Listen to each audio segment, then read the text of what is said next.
Hello दोस्तों, नमस्कार। मैं भी आप सभी का एक बार फिर से बहुत बहुत स्वागत करता हूं आपके अपने इस यूट्यूब परिवार में। तो साथियों, जैसा कि 5 मार्च सुबह के 8 बज चुके हैं, तो एक बार फिर से हाजिर हो चुके हैं आरआरबी ग्रुप डी एग्जाम 2025 के लिए जीके और साइंस के प्रीवियस ईयर क्वेश्चनों के साथ। तो जैसा कि दोस्त, इस बार हम लोग रेलवे ग्रुप डी एग्जाम 2025 को टारगेट करते हुए जीके और साइंस के जो 45 प्रश्न आ रहे हैं, इसको बहुत अच्छी तरीके से अचीव करने के लिए लगातार सुबह 8 बजे जीके और साइंस के प्रश्नों को काफ़ी अच्छी तरीके से तैयारी कर रहे हैं। और साथ ही आप सभी की तैयारी बहुत अच्छी तरीके से हो रही है। देख रहे हैं जो आपको डेली का डेली क्लास में टारगेट मिलता है, उसको आप लोग काफ़ी अच्छी तरीके से इंप्रूव कर रहे हैं। तो आज की सेशन में टोटल 50 प्रश्न करेंगे और आप सभी का सही करने का टारगेट 50 प्रश्न में से 40 प्रश्न होने वाले। देखिएगा कि आप सभी का 50 प्रश्न में से क्या आज की सेशन में 40 प्रश्न सही हो पा रहे हैं, क्योंकि आज बिल्कुल नए प्रश्न आपके सामने होने वाले। अब साथ ही लगातार एक हफ्ता तक आपको बिल्कुल नया प्रश्न देखने को मिलेगा। तो ध्यान देंगे दोस्त। तो मार्च का महीना स्टार्ट हो चुका है और रेलवे एग्जाम 2025 का भी आगाज हो चुका है। तो इस समय आरपीएफ का एग्जाम चल रहा है। तो कुछ दिन पहले फरवरी के महीने में एनटीपीसी की तरफ से नोटिस आया कि ग्रेजुएट और अनग्रेजुएट का जो एग्जाम होने वाली वो अप्रैल के महीने में हो सकता है।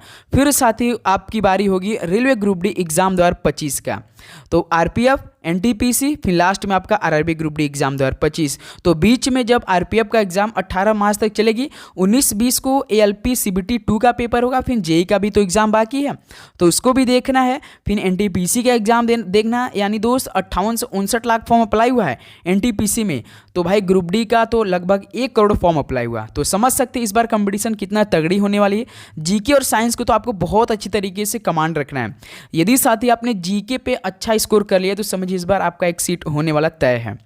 ओके दोस्त, तो हम लोग ग्रुप डी एग्जाम 2025 का जो तिथि मान के चलेंगे वो जुलाई महीने मान के चलेंगे, क्योंकि एनटीपीसी अप्रैल में, मई, जून, जुलाई 2 से 3 महीने बाद आपका ग्रुप डी एग्जाम भी हो जाएगा। तो इससे हमारे मन में थोड़ा सा डर पैदा रहेगा, तो हमारी तैयारी और भी अच्छी होगी। ओके दोस्त, तो चलिए आज सेशन को स्टार्ट करते हैं। तो 50 प्रश्न हल करते हैं। तो देखते हैं आज हम लोग 40 प्रश्न सही कर पाते हैं या नहीं। तो लास्ट में अपना स्कोर आप लोग जरूर बताइएगा। ओके, तो डेली क्लास सुबह 8 बजे, एक 11:30 AM पे, एक आपका शाम को 7 PM पे। ओके दोस्त, तो चलिए आज का पहला प्रश्न हल करते हैं। तो देखिए दोस्त, भारत में नवीनतम जनगणना कब की गई थी? बताइए, भारत में नवीनतम जनगणना कब की गई थी? तो याद रखिए 2011 की जनगणना को नवीनतम जनगणना कही जाती है। तो पहले का डी ऑप्शन क्या हो जाएगा? बिल्कुल राइट आंसर हो जाएंगे। जनगणना हर 10 वर्ष में एक बार होता है। 2011 के बाद 2021 में होने वाली थी, लेकिन पैंडेमिक कोविड की वजह से अभी रुका हुआ है। ओके दोस्त, चलिए नेक्स्ट अगला सवाल देखते हैं। क्वेश्चन नंबर 2, सलहेस त्यौहार किस राज्य में मनाया जाता है? तो सलहेस त्यौहार किस राज्य में मनाया जाता है? तो याद रखिए बिहार राज्य में मनाया जाता है। डी ऑप्शन क्या हो जाएंगे? बिल्कुल राइट आंसर हो जाएंगे। चलिए दोस्त नेक्स्ट अगला सवाल बताइए। क्वेश्चन नंबर 3, हाल ही में दुनिया का सबसे युवा शतरंज चैंपियन कौन बना? तो साथ ही ये प्लेयर काफ़ी फेमस हो चुके हैं शतरंज चैंपियन के लिए। तो आपने देखा हो कि हाल ही में दुनिया का सबसे युवा शतरंज चैंपियन बने हैं, जो कि डी गुकेश के नाम से आप जानते हैं, लेकिन इनका पूरा नाम क्या है? डोम राजू गुकेश इनका पूरा नाम है। आप जानते थे डी गुकेश के नाम से केवल, लेकिन दोस्त इनका पूरा नाम है डोम राजू गुकेश। तो यहाँ से ए ऑप्शन क्या हो जाएगा? बिल्कुल राइट आंसर हो जाएंगे। चलिए नेक्स्ट अगला सवाल बताइए। क्वेश्चन नंबर 4, सुंग राजवंश 185 ईसा पूर्व 73 ईसा पूर्व के संस्थापक निम्नलिखित में से कौन थे? बताइए, सुंग राजवंश के संस्थापक निम्नलिखित में से कौन थे? भागभद्र, अग्निमित्र, वसुमित्र या पुष्यमित्र? तो आप सभी को मालूम होगा कि सुंग राजवंश के जो संस्थापक थे वो पुष्यमित्र थे। तो डी ऑप्शन क्या हो जाएगा इस सवाल का? बिल्कुल राइट आंसर हो जाएंगे। ओके दोस्त, तो जो भी प्रश्न आपके 9 ऐसा थे उस पर आप लोग बिल्कुल भी छेड़छाड़ नहीं करेंगे, क्योंकि 1/3 का नेगेटिव मार्किंग है। तो अभी से आप लोग इसको फॉलो करेंगे तो आपकी तैयारी देखेंगे लास्ट में बहुत अच्छी तरीके से हो जाएगी। ये मेरी बात याद रखेंगे आप लोग, यदि आप इस बार पहली बार आरआरबी ग्रुप डी एग्जाम 2025 देने जा रहे हैं तो। ओके दोस्त, तो देखिए क्वेश्चन नंबर 5 क्या दिया है। महात्मा गांधी ने भारत में सर्वप्रथम किस वर्ष राष्ट्रव्यापी सत्याग्रह की शुरुआत की थी? तो महात्मा गांधी ने भारत में सर्वप्रथम किस वर्ष राष्ट्रव्यापी सत्याग्रह की शुरुआत की थी? तो याद रखिएगा 1919 में किया था। 1919 में पंजाब के अमृतसर शहर में जलियांवाला बाग हत्याकांड भी हुआ था, सभी को मालूम होगा। तो सी ऑप्शन क्या हो जाएगा? बिल्कुल करेक्ट आंसर हो जाएंगे। चलिए नेक्स्ट अगला सवाल बताइए। क्वेश्चन नंबर 6, प्राचीन हड़प्पा स्थल लोथल किस भारतीय राज्य में पाया गया है? तो दोस्त जो प्राचीन हड़प्पा स्थल है लोथल, ये किस भारतीय राज्य में पाया गया है? तो याद रखिए गुजरात राज्य में पाए गए हैं। ये ऑप्शन क्या हो जाएगा? बिल्कुल राइट आंसर हो जाएंगे। चलिए अगला सवाल बताइए, क्वेश्चन नंबर 7। खानवा के युद्ध में बाबर ने राणा सांगा को किस वर्ष हराया था? तो साथ ही खानवा के युद्ध में बाबर ने राणा सांगा को किस वर्ष हराया था? तो 1527 में हराया था। बी ऑप्शन क्या हो जाएगा? बिल्कुल राइट आंसर हो जाएंगे। ओके दोस्त, चलिए नेक्स्ट अगला सवाल बताइए, क्वेश्चन नंबर 8 देखिए। विश्व समुद्री सम्मेलन 2024 4 से 6 दिसंबर को कहाँ आयोजित किया गया था? तो साथ ही ये करंट अफेयर से रिलेटेड सवाल है। तो विश्व समुद्री सम्मेलन 2024 4 से 6 दिसंबर को कहाँ पर आयोजित किया गया था? तो ये चेन्नई में आयोजित किया गया था। ये ऑप्शन क्या हो जाएगा? बिल्कुल राइट आंसर हो जाएंगे। तो साथ ही कल शाम में जो जितने लोग एसएससी जीडी का एग्ज़ाम दिए थे तो वो अपना मतलब कि लिंक एक्टिवेट कर दिया गया है आंसर की का, तो वो जाकर चेक कर सकते हैं। आंसर की आ चुका है। उन्होंने साथ ही जीके, साइंस, मैथ और हिंदी में कितना स्कोर किया है वो बहुत स्कोर कार्ड भी आ चुका है, तो चेक करिए आप लोग, है ना दोस्त। तो चेक करिएगा आप काफ़ी अच्छी से। प्रश्न नंबर 9 देखिए, भारत का पूर्वी तटीय मैदान कहाँ पर स्थित है? तो भारत का पूर्वी तटीय मैदान कहाँ पर स्थित है? तो ये पूर्वी घाट और बंगाल की खाड़ी के बीच में स्थित है भारत का पूर्वी तटीय मैदान। बी ऑप्शन क्या हो जाएगा? बिल्कुल राइट आंसर हो जाएंगे। चलिए अगला सवाल देखते हैं दोस्त, क्वेश्चन नंबर 10। भारत की जनगणना हमें किसके बारे में जानकारी प्रदान करती है? तो साथ ही भारत की जनगणना हमें किसके बारे में जानकारी प्रदान करती है? तो याद रखिए जनसंख्या की। डी ऑप्शन क्या हो जाएगा दोस्त? बिल्कुल राइट आंसर हो जाएंगे। तो साथ ही उम्मीद करूंगा आपको हर एक प्रश्न बहुत अच्छी तरीके से समझ में आ रहेंगे और आप डेली हर एक प्रश्न को याद भी करते रहोगे। यदि आप हमारी सुबह 8 बजे वाली क्लास लेते हैं तो आपको क्लास कैसे मिलेगी? बस आपको क्या करना है, चैनल पर नया है तो सब्सक्राइब करके नोटिफिकेशन ऑन कर लीजिए, क्योंकि लगातार 3 से 4 क्लास आपको प्रोवाइड हम करते हैं बिल्कुल डेडिकेट के तौर पे।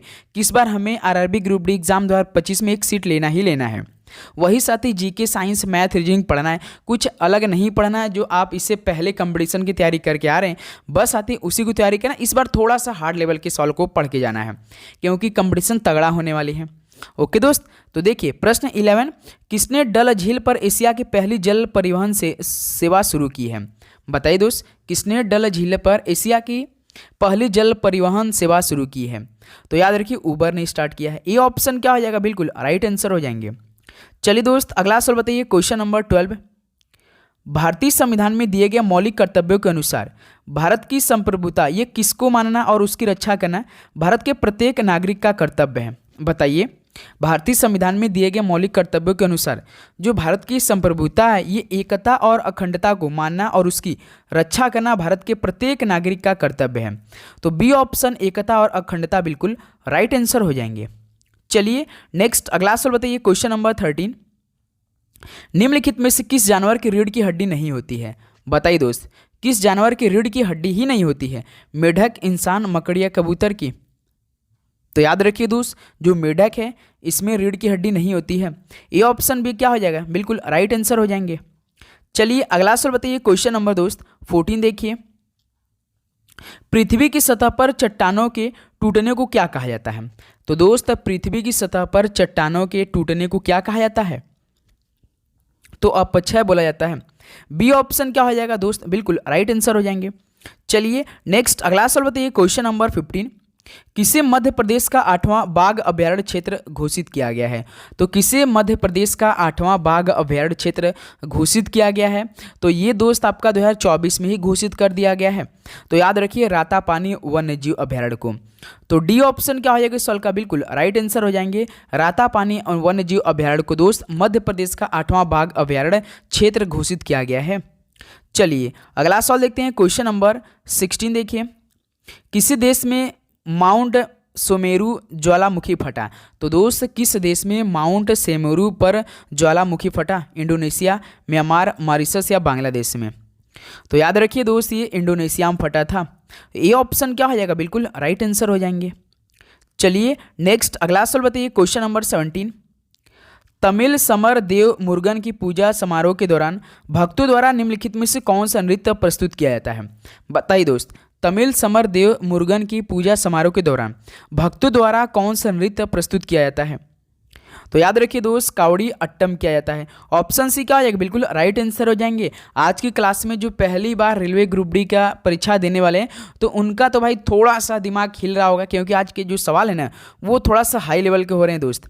तो ध्यान दीजिएगा, एक एक प्रश्न आपको देखना है और इसे याद करना है। तो टारगेट आपके दिमाग में होना चाहिए कि आज हमें 50 प्रश्न करना है, किसी न किसी तरह 40 प्रश्न सही करना है, तो ये जरूर कीजिएगा। देखिए, भारत के केंद्र शासित प्रदेशों का प्रशासन निम्नलिखित में से कौन संभालता है? तो भारत के केंद्र शासित प्रदेशों का प्रशासन कौन संभालता है? तो हमारे देश के राष्ट्रपति साहब संभालते हैं। बी ऑप्शन क्या हो जाएगा? बिल्कुल राइट आंसर हो जाएंगे। चलिए नेक्स्ट अगला सवाल बताइए, क्वेश्चन नंबर 19। निम्नलिखित में से किसने 1839 में तत्वबोधिनी सभा का गठन किया था? तो साथी, किसने 1839 में तत्वबोधिनी सभा का गठन किया था बताइए? तो देवेंद्रनाथ टैगोर ने किया था। बी ऑप्शन क्या हो जाएगा? बिल्कुल राइट आंसर हो जाएंगे। चलिए दोस्त अगला सवाल बताइए, क्वेश्चन नंबर 20। निम्नलिखित में से किसे उत्तरापथ स्वामी की उपाधि दी गई थी? तो साथी, निम्नलिखित में से किसे उत्तरापथ स्वामी की उपाधि दी गई थी?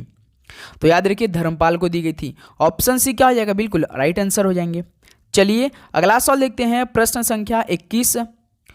1929 में 14 वर्ष से कम उम्र की लड़कियों और 18 वर्ष से कम उम्र के लड़कों की विवाह पर रोक लगाने वाला कौन सा एक्ट अधिनियम पारित किया गया था? तो साथी, 1929 में 14 वर्ष से कम उम्र की लड़कियों और 18 वर्ष से कम उम्र के लड़कों की विवाह पर रोक लगाने वाला कौन सा अधिनियम पारित किया गया था? ये इंपॉर्टेंट सवाल है दोस्त, तो याद रखिए शारदा एक्ट पारित किया गया था।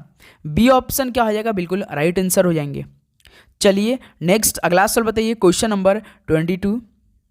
भारतीय रिजर्व बैंक यानी आरबीआई के 26वें गवर्नर के रूप में किसे नियुक्त किया गया है? तो साथी, भारतीय रिजर्व बैंक यानी आरबीआई के 26वें गवर्नर के रूप में किसे नियुक्त किया गया है? तो याद रखिए दोस्त, इस समय आपके संजय मल्होत्रा हैं, जो कि 2027 तक अपने पद पे रहेंगे। तो आपसे सवाल पूछेगा, जो कि भारतीय रिजर्व बैंक के इसमें वर्तमान संजय मल्होत्रा हैं 26वें गवर्नर, ये किनके मतलब कि किनके ऊपर शपथ लिया है? तो शक्तिकांत दास पे लिया है शपथ। ओके दोस्त, तो इन किनके जगह इन्होंने स्थान लिया है? तो शक्तिकांत दास की जगह लिया है। तो ध्यान देंगे दोस्त, ऑप्शन यहाँ से डी बिल्कुल राइट आंसर हो जाएंगे। चलिए नेक्स्ट अगला सवाल देखिए, क्वेश्चन नंबर 23। आगरा में ताजमहल का निर्माण किस वर्ष में पूरा हुआ था? तो आगरा में ताजमहल का जो निर्माण था वो किस वर्ष में पूरा हुआ था? तो याद रखिए 1648 में। ऑप्शन सी क्या हो जाएगा दोस्त? बिल्कुल राइट आंसर हो जाएंगे। ओके, चलिए नेक्स्ट अगला सवाल बताइए, क्वेश्चन नंबर 24। भारतीय संविधान का अनुच्छेद 23 और अनुच्छेद 24 निम्नलिखित में से किस मौलिक अधिकार से संबंधित है? महत्वपूर्ण सवाल बनेंगे पेपर के लिए। तो भारतीय संविधान का अनुच्छेद 23 और अनुच्छेद 24 ये किस मौलिक अधिकार से संबंधित है? तो याद रखिए दोस्त, शोषण के विरुद्ध अधिकार से संबंधित है। तो ये ऑप्शन क्या हो जाएगा आपका? बिल्कुल राइट आंसर हो जाएंगे। चलिए नेक्स्ट अगला सवाल बताइए दोस्त, क्वेश्चन नंबर 25 देखिए। 2034 फीफा विश्व कप की मेजबानी कौन सा देश करेगा? भाई साहब, 2034 फीफा विश्व कप की मेजबानी कौन सा देश कर रहा है? तो सऊदी अरब करेगा। बी ऑप्शन क्या हो जाएंगे? बिल्कुल राइट आंसर हो जाएंगे। चलिए नेक्स्ट अगला सवाल देखते हैं दोस्त, क्वेश्चन नंबर 26। भारत में अलकनंदा नदी भागीरथी नदी में कहाँ में मिलती है? बताइए दोस्त, भारत में अलकनंदा नदी भागीरथी नदी में कहाँ में मिलती है? देवप्रयाग, देहरादून, प्रयागराज या चंपावत में? तो याद रखिए देवप्रयाग मिलती है। ए ऑप्शन क्या हो जाएगा? बिल्कुल राइट आंसर हो जाएंगे। चलिए नेक्स्ट अगला सवाल देखते हैं, क्वेश्चन नंबर 27। आईने अकबरी जो अकबरनामा पुस्तक का तीसरी खंड है, ये किससे संबंधित है? आईने अकबरी जो अकबरनामा पुस्तक की तीसरा खंड है, ये किससे संबंधित है? तो अकबर के प्रशासन संबंधित है। डी ऑप्शन क्या हो जाएगा? बिल्कुल राइट आंसर हो जाएंगे। चलिए दोस्त अगला सवाल बताइए, क्वेश्चन नंबर 28 देखिए। भारत उत्तर पश्चिम में किसके साथ अपनी भूमि सीमा साझा करता है? तो कल ही हमने साथी इसे पूरा फैक्ट बता दिया है कि भारत 7 देशों के साथ सीमा साझा करता है। तो कौन कौन से देश किस दिशा में करते हैं ये भी हमने आपको बताया था। तो आप बताएं कि भारत उत्तर पश्चिम में किस देश के साथ अपनी भूमि सीमा साझा करता है?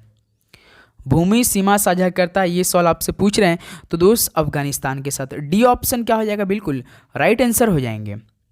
सबसे कम करता है अफगानिस्तान जो कि 106 किलोमीटर करता है। सबसे अधिक करता है बांग्लादेश जो कि 4096 पॉइंट समथिंग किलोमीटर करता है।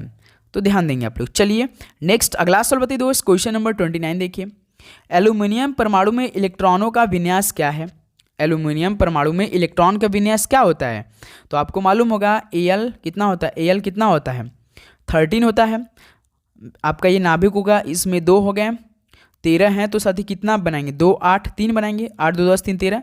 तो पहले वाले में 2 और बीच वाले में कम से कम दोस्त 8 होना चाहिए। 1 2 3 4 5 6 7 8 और लास्ट वाले में दोस्त कितना 3 होना चाहिए।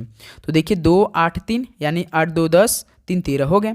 तो 2 8 3 देखिए ये ऑप्शन आपका क्या हो जाएगा, बिल्कुल राइट आंसर हो जाएंगे। तो एल्यूमिनियम परमाणु में इलेक्ट्रॉन का विन्यास कितना होता है, 2 8 3 होता है। चलिए नेक्स्ट अगला सवाल बताइए, क्वेश्चन नंबर 30 देखिए, टिंडल प्रभाव प्रकाश से किससे संबंधित है। तो साथी टिंडल प्रभाव प्रकाश से किससे संबंधित है, तो याद रखिए परिकिरण से संबंधित है। बी ऑप्शन क्या हो जाएगा, बिल्कुल राइट आंसर हो जाएंगे। नेक्स्ट अगला सवाल बताइए दोस्त, क्वेश्चन नंबर 31, किसी विद्युत सर्किट के दो बिंदुओं के मध्य एक इकाई आवेश के स्थानांतरण में हुआ कार्य क्या कहलाता है।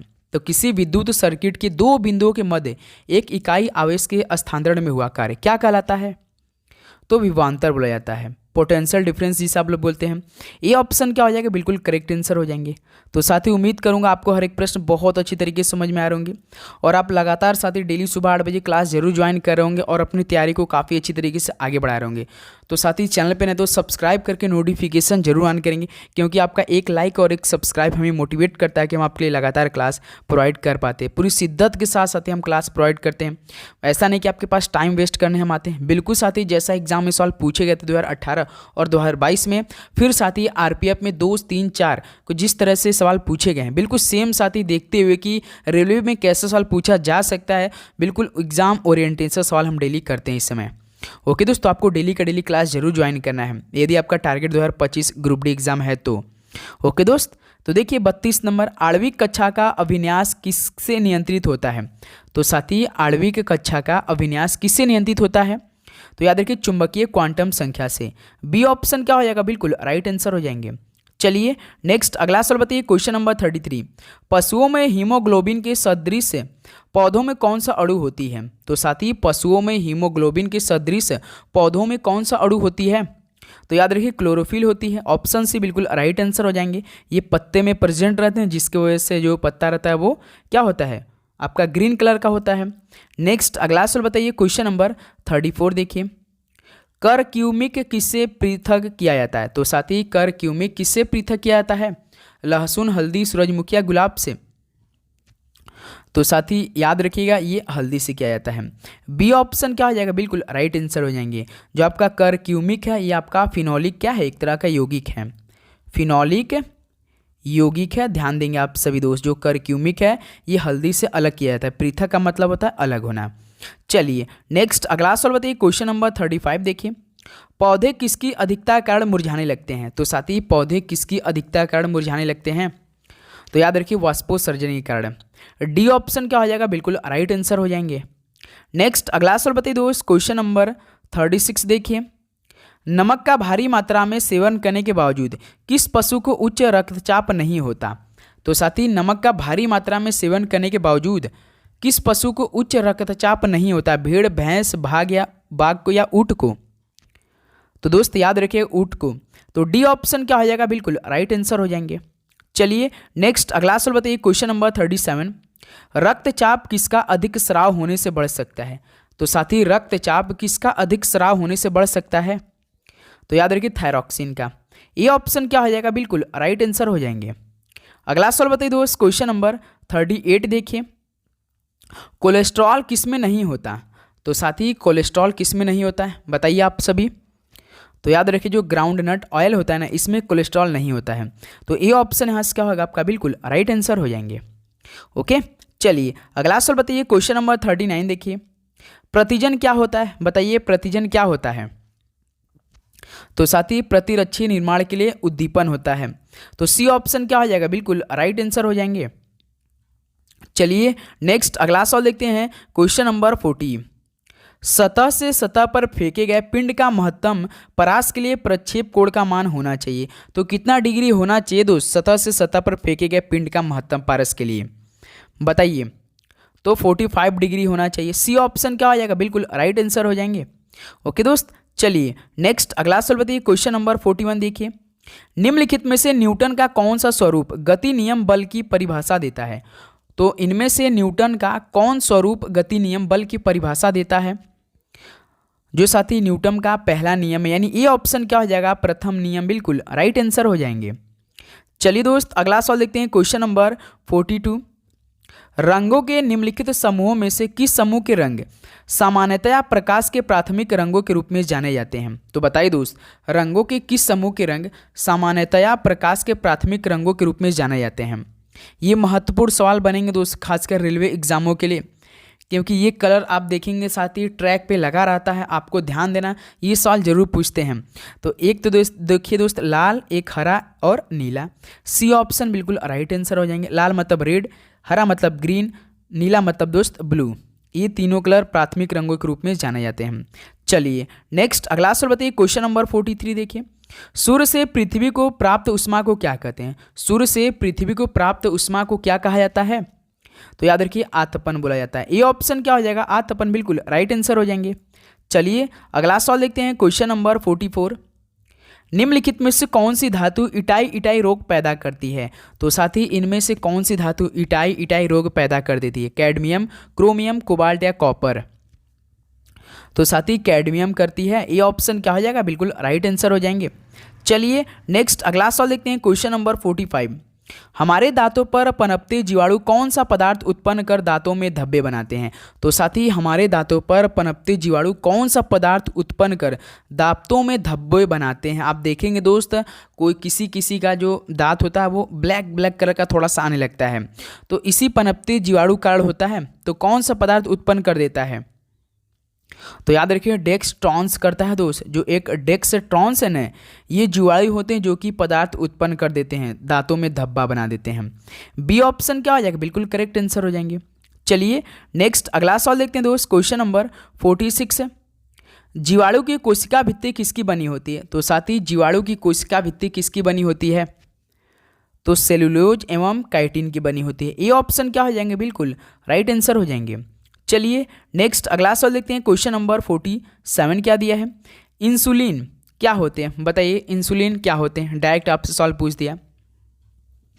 इंसुलिन का काम क्या होता है दोस्त? जो आपका रुधिर होता है ना, ये शर्करा को घटाती है, जो रुधिर शर्करा ना इसको घटाती है। तो बी ऑप्शन क्या हो जाएगा दोस्त? बिल्कुल राइट आंसर हो जाएंगे। चलिए नेक्स्ट अगला सवाल देखते हैं, क्वेश्चन नंबर 48। ग्लाइकोलाइसिस एवं क्रेब्स चक्र के बीच की कड़ी क्या है? तो ग्लाइकोलाइसिस एवं क्रेब्स चक्र के बीच की कड़ी क्या है? तो एसिटाइल कोएंजाइम ए है दोस्त। याद रखिएगा एसिटाइल कोएंजाइम ए आपका बिल्कुल क्या हो जाएगा? डी ऑप्शन बिल्कुल राइट आंसर हो जाएंगे। ओके चलिए नेक्स्ट अगला सवाल देखते हैं, क्वेश्चन नंबर 49। बताइए उत्तरी गोलार्ध के दाएं पौनों का विक्षेपण किसके द्वारा होता है? बताइए उत्तरी गोलार्ध के दाएं पौनों का विक्षेपण किसके द्वारा होता है? तो ये पृथ्वी का घूर्णन के द्वारा होता है। बी ऑप्शन क्या हो जाएगा? बिल्कुल राइट आंसर हो जाएंगे। चलिए दोस्त आज के सेशन का आखिरी सवाल को देखते हैं, प्रश्न नंबर 50 को। स्तनधारियों की त्वचा में पाई जाने वाली सीबेसियस ग्रंथियों का क्या कार्य होता है? तो साथ ही स्तनधारियों की त्वचा में पाई जाने वाली सीबेसियस ग्रंथियों का क्या कार्य होता है? 50 नंबर राइट आंसर देंगे। बताइए जो स्तनधारियों की त्वचा में पाई जाती है एक सीबेसियस ग्रंथि, तो इसका काम क्या होता है? तो मेरे दोस्त त्वचा और बालों को जलरोधी बनाना होता है। तो ये ऑप्शन क्या हो जाएगा आपका? बिल्कुल राइट आंसर हो जाएंगे। तो साथ ही ये टोटल 50 क्वेश्चन कंप्लीट हो चुके हैं। तो बताइए आज की सेशन से आप सभी का कितना स्कोर बना? पूरी ईमानदारी के साथ सभी दोस्त बताएंगे कि आज की सेशन से 50 प्रश्न आपने हल किया। बहुत अच्छी तरीके से आप सभी का राइट आंसर बहुत अच्छा आ रहा था। बहुत अच्छी तरह तैयारी करते रहिए दोस्त। कोई भी आपके मन में डाउट हो तो वो ज़रूर पूछिए, और जो भी फॉर्म भरते समय आपके में नाम पता या किसी भी चीज़ में मिस्टेक हुई है तो आप साथ ही 13 मार्च तक सही कर सकते हैं, क्योंकि विंडो करेक्शन एडिट या लिंक करने का कर दिया गया ओपन, तो उससे आप लोग ज़रूर कीजिए। ओके एक बार एप्लीकेशन जो स्टेटस है ना उसको देखिएगा, तो एक बार चेक करेंगे तो लास्ट में यहीं से साथ ही फॉर्म रिजेक्ट होता है। जो 2 से 3 मिस्टेक किए रहेंगे ना उनका जरूर फॉर्म रिजेक्ट होता है आरआरबी के द्वारा, ये बात याद रखिएगा। तो चलिए दोस्त मिलते हैं 11:30 AM पे। आज साथ ही आप सभी लोगों के लिए NTPC का एक क्लास हम प्रोवाइड करने जा रहे हैं जो कि 11:30 AM पे। ये महत्वपूर्ण सेशन होंगे। जो पिछला पेपर में सवाल आए थे उसको दोस्त आज से हमसे स्टार्ट करने जा रहे हैं, तो आप लोग जरूर जुड़िएगा। चैनल पे ना तो सब्सक्राइब करके नोटिफिकेशन ऑन करेंगे तो इससे आपके पास नोटिफिकेशन जाएगा और उस क्लास में आप ज्वाइन होंगे। ओके दोस्त, तो चलिए सेशन को यहीं पे समाप्त करते हैं। मिलते हैं 11:30 AM पे। सभी को जय हिंद, वंदे मातरम। पढ़ाई करते रहिए। ऑल द वेरी बेस्ट और आपका दिन मंगलमय हो। धन्यवाद।